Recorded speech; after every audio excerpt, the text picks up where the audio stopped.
ಮೂಡಾ ಪ್ರಕರಣದಲ್ಲಿ ಈಗ ಬಿಜೆಪಿ ಪಡೆ ಮತ್ತು ಕಾಂಗ್ರೆಸ್ ನಾಯಕರ ಮಾತಿನ ಹಗ್ಗಜಗ್ಗಾಟ ಮುಂದುವರೆದಿದೆ. ದಿನದಿಂದ ದಿನಕ್ಕೆ ಮೂಡಾದ ಹಗರಣದ ದಾಖಲೆಗಳು ಹೊರಬರ್ತಾ ಇದ್ದಂತೆ ಎಲ್ಲವೂ ಸಿಎಂ ಕಡೆ ಬೊಟ್ಟು ಮಾಡಿ ತೋರಿಸ್ತಾ ಇದೆ. ಇದನ್ನೇ ಆಧಾರವಾಗಿಟ್ಟುಕೊಂಡು ಬಿಜೆಪಿ ನಾಯಕರು ಮುಖ್ಯಮಂತ್ರಿ ರಾಜೀನಾಮೆ ಕೊಡಬೇಕು ಅಂತ ಆಗ್ರಹಿಸ್ತಾ ಇದ್ದಾರೆ. ಹಗರಣವೇ ನಡೀತಾ ಇದ್ದ ಮೇಲೆ ತನಿಖೆ ಯಾಕೆ ನಡೆಸ್ತಾ ಇದ್ದೀರಾಗಿದ್ರೆ? ತಪ್ಪಿನ ಜವಾಬ್ದಾರಿಯನ್ನು ಯಾರಾದ್ರೂ ಹೊರಬೇಕು. ಸಿದ್ದರಾಮಯ್ಯ ಅವರು ನೈತಿಕ ಹೊಣೆ ಹೊತ್ತು ರಾಜೀನಾಮೆಯನ್ನ ಕೊಡಬೇಕು. ಮೂಡಾದಲ್ಲಿ ಅಕ್ರಮದ ವಾಸನೆ ಬರ್ತಿದ್ದಂತೆ ಸಿಎಂ ಹಾಗೂ ಕಾಂಗ್ರೆಸ್ ವಿರುದ್ಧ ಕೇಸರಿ ಪಡೆ ಮುಗಿಬಿದ್ದಿದೆ. ಈ ಮೊದಲೇ ಬಿಜೆಪಿ ನಾಯಕರು ಬೆಲೆ ಏರಿಕೆಯನ್ನ ಕಾಂಗ್ರೆಸ್ ವಿರುದ್ಧ ಅಸ್ತ್ರವನ್ನಾಗಿಸಿಕೊಂಡಿದ್ರು. ಆದ್ರೀಗ ಮೂಡಾದ ಹಗರಣದ ವಿಚಾರ ಬೆಳಕಿಗೆ ಬರ್ತಿದ್ದಂತೆ ಇದನ್ನೇ ಬ್ರಹ್ಮಾಸ್ತ್ರವಾಗಿಸಿಕೊಂಡಿದ್ದಾರೆ.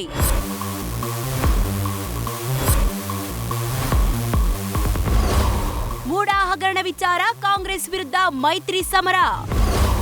ಸಿಎಂ ಸಿದ್ದರಾಮಯ್ಯ ರಾಜೀನಾಮೆಗೆ ನಾಯಕರ ಆಗ್ರಹ.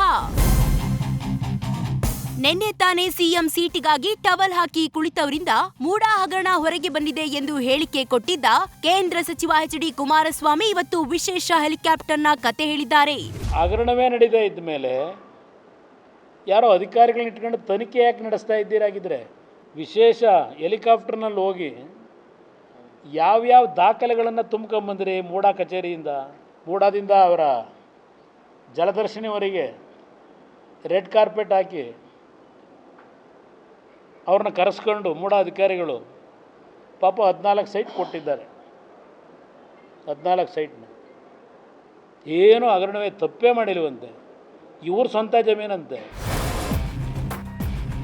ಇನ್ನು ಸಂಪೂರ್ಣವಾಗಿ ಸಿದ್ದರಾಮಯ್ಯನವರ ಗಮನಕ್ಕೆ ಬಂದು ಮೂಡಾದಲ್ಲಿ ಹಗರಣ ಆಗಿದೆ ಅಂತ ಕೇಂದ್ರ ಸಚಿವ ಪ್ರಹ್ಲಾದ್ ಜೋಶಿ ಆರೋಪ ಮಾಡಿದ್ರೆ, ಯಾರ ಕಾಲದಲ್ಲಿ ಹಗರಣ ಆಗಿದೆ ಅನ್ನೋದು ಮುಖ್ಯವಲ್ಲ ಅಂತ ಸಂಸದ ಗೋವಿಂದ ಕಾರಜೋಳ ಸಿಎಂ ಹೇಳಿಕೆಗೆ ತಿರುಗೇಟು ಕೊಟ್ಟಿದ್ದಾರೆ. ಸಂಪೂರ್ಣವಾಗಿ ಸಿದ್ದರಾಮಯ್ಯನವರ ಗಮನಕ್ಕೆ ಇದ್ದೇ ಆಗಿರುವಂತ ಒಂದು ಬಹುದೊಡ್ಡ ಹಗರಣ. ಸರ್ಕಾರದ ನಿಯಮಾವಳಿಗಳನ್ನು ಮೀರಿ ಯಾರ ಕಾಲದಲ್ಲೇ ಆಗಿದ್ದರೂ ಕೂಡ ಅದರ ಹೊಣೆಯನ್ನು ಹೊರಬೇಕಾಗ್ತದೆ. ತೊಗೊಂಡವರು ಹೊರಬೇಕಾಗ್ತದೆ, ಕೊಟ್ಟವರು ಹೊರಬೇಕಾಗ್ತದೆ. BJP ಅವ್ರ ಕಾಲದಲ್ಲಿ ಆಗಿದ್ದರೆ ಅದು ನಾನು ಸಮರ್ಥನೆ ಮಾಡ್ಕೊಳ್ಳೋದಿಲ್ಲ. ತಪ್ಪಿನ ಜವಾಬ್ದಾರಿಯನ್ನು ಯಾರಾದ್ರೂ ಹೊರಬೇಕು. ಕಳ್ಳತನ ಮಾಡಿದವ್ರದ್ದು ಈಗ 187 ಕೋಟಿ ವಾಲ್ಮೀಕಿ ನಿಗಮದಿಂದ ದುಡ್ಡು ತೊಗೊಂಡಾರೆ, ನಾವು ದುಡ್ಡು ಕೊಟ್ಬಿಡ್ತೀವಿ ಬಿಟ್ಬಿಡು ಅಂದ್ರೆ ಬಿಟ್ಬಿಡೋಕ್ಕಾಗ್ತದೆ. ಸಮಾಜವಾದದಿಂದ ಬಂದು ಸಮಾಜವಾದಕ್ಕೆ ತಿಲಾಂಜಲಿ ಇಟ್ಟಿರೋ ಸಿದ್ದರಾಮಯ್ಯ ನೈತಿಕ ಹೊಣೆ ಹೊತ್ತು ರಾಜೀನಾಮೆ ನೀಡಬೇಕು ಅಂತ ಮಾತಿನಲ್ಲೇ ಸಿಎಂರನ್ನ MLC ರವಿಕುಮಾರ್ ಕುಟುಕಿದ್ದಾರೆ. ಸಮಾಜವಾದದಿಂದ ಬಂದು ಸಮಾಜವಾದಕ್ಕೆ ತಿಲಾಂಜಲಿಯನ್ನ ಇಟ್ಟು ತನ್ನ ಪತ್ನಿಗೆ 14 ಸೈಟ್ಗಳನ್ನ ಕೊಡಿಸ್ತಾರೆ. 14 ಸೈಟ್ಗಳನ್ನ ಪಡೆದು ಭ್ರಷ್ಟಾಚಾರದಲ್ಲಿ ಮುಳುಗಿ ಎದ್ದಿರ್ತಕ್ಕಂಥ ಸಿದ್ದರಾಮಯ್ಯ ಅವರು ನೈತಿಕ ಹೊಣೆ ಹೊತ್ತು ರಾಜೀನಾಮೆಯನ್ನ ಕೊಡಬೇಕು. ಬಿಜೆಪಿ ನಾಯಕರು ಸಿಎಂ ಕಡೆ ಬೊಟ್ಟು ಮಾಡ್ತಿದ್ರೆ, ಈ ಹಗರಣದ ಬಗ್ಗೆ ನಂಗೆ ಗೊತ್ತಿಲ್ಲ ಅಂತ ಸಚಿವೆ ಲಕ್ಷ್ಮಿ ಹೆಬ್ಬಾಳ್ಕರ್ ಜಾರ್ಕೊಂಡಿದ್ದಾರೆ. ಯಾರು ಏನು ಎಷ್ಟು ಬೇಕಾದರೂ ಮಾತಾಡ್ಬೋದು. ಈ ದೇಶದಲ್ಲಿ ವಾಕ್ ಸ್ವಾತಂತ್ರ್ಯ ಇದೆ. ಯಾರೇನಾದರೂ ಸ್ಟೇಟ್ಮೆಂಟ್ಗಳನ್ನ ಕೊಡ್ಬೋದು. ಆದರೆ ವಿಷಯವನ್ನು ವಿಷಯಾಧಾರಿತವಾಗಿ ಮಾಡಬಾರ್ದು. ನನಗೆ ವಿಷಯ ತಿಳ್ಕೊಂಡು ಮಾತಾಡ್ತೀನಿ. ಅದ್ರ ಬಗ್ಗೆ ಏನೂ ಗೊತ್ತಿಲ್ಲ. ಇನ್ನು BJPಯವರು ಆರೋಪ ಮಾಡಲಿಕ್ಕೆ ಕೂತಿದ್ದಾರೆ. ಅವ್ರೇನಾದರೂ ಆರೋಪ ಮಾಡ್ಕೊಳ್ಳಿ, ಅದಕ್ಕೆಲ್ಲ ಉತ್ತರ ಕೊಟ್ಕೊಂಡು ಹೋಗ್ಲಿಕ್ಕಾಗತ್ತಾ? ಕಾನೂನು ಪ್ರಕಾರ ಕೊಟ್ಟಿದ್ದಾರೆ. ಚೀಫ್ ಮಿನಿಸ್ಟರ್ ಕೂಡ ತನ್ನ ಅಫಿಡವಿಟ್ಗಳಲ್ಲಿ ನನ್ನ ವೈಫ್ಗೆ ಇಂಥ ಆಸ್ತಿಗಳು ಬಂದಿದೆ. ಈಗ ರೀಸೆಂಟಾಗಿ ಅವ್ರಿಗೆ BJP ಗೌರ್ಮೆಂಟ್ ಇದ್ದಾಗ ಕಾಂಪೋಸಿಷನ್ ಕೊಟ್ಟಿದ್ದಾರೆ, ಕಾಂಪೋಸಿಷನ್ ಸೈಟ್ಸ್ ಕೊಟ್ಟಿದ್ದಾರೆ.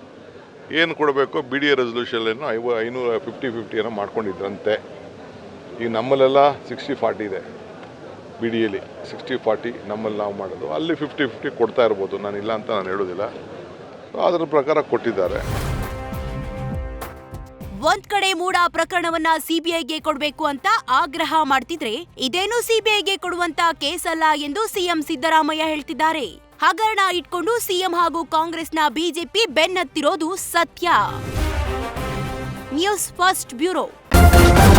ನ್ಯೂಸ್ ಫಸ್ಟ್ ನಿರ್ಭೀತಿಯಿಂದ ನಿಮ್ಮ ಪರವಾಗಿ.